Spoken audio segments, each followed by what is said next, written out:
Halo semua, apakah kalian tahu bagaimana proses turunnya hujan?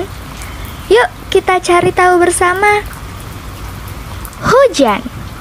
Hujan terjadi akibat perbedaan panas di lapisan udara dan permukaan tanah.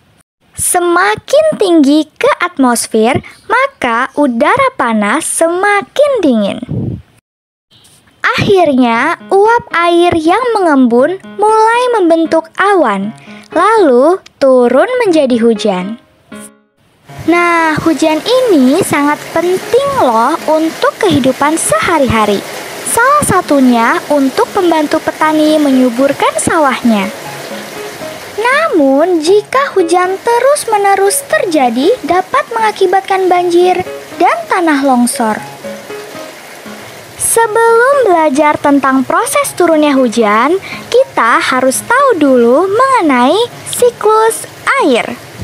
Siklus air adalah perputaran air secara terus-menerus dari bumi ke atmosfer dan kembali lagi ke bumi. Dalam siklus ini, air dapat berubah bentuk menjadi cair, padat, dan gas. Nah, apakah kalian tahu bahwa sebagian besar dari bumi kita ini dan tubuh makhluk hidup seperti manusia dan hewan terdiri dari air loh? Tubuh manusia sendiri 60%-nya terdiri dari air. Nah, mari kita bahas 3 tahapan turunnya hujan.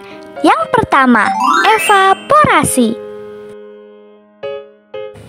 Evaporasi adalah proses penguapan air yang ada di permukaan, seperti laut, sungai, dan danau.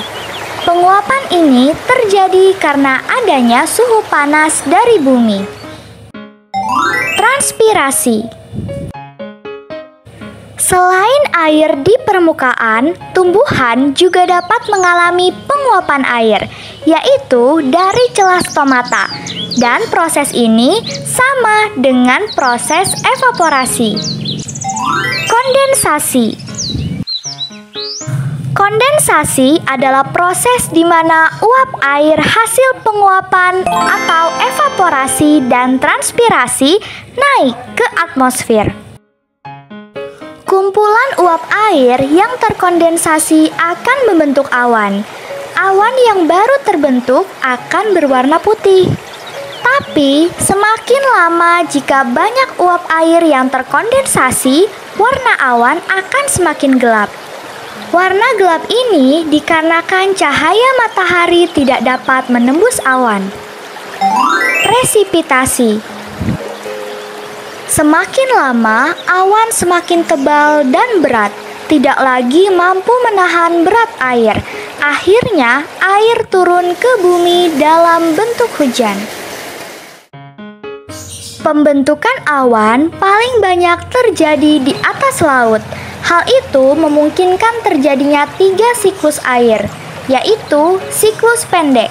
Siklus pendek terjadi jika awan menyebabkan hujan di atas lautan juga. Kedua, siklus sedang.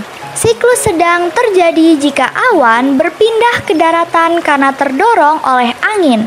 Akibatnya, hujan turun di atas daratan. Ketiga, siklus panjang. Siklus panjang terjadi jika awan berpindah ke wilayah yang suhunya lebih dingin, seperti puncak pegunungan. Perhatikan bagian yang dilingkari.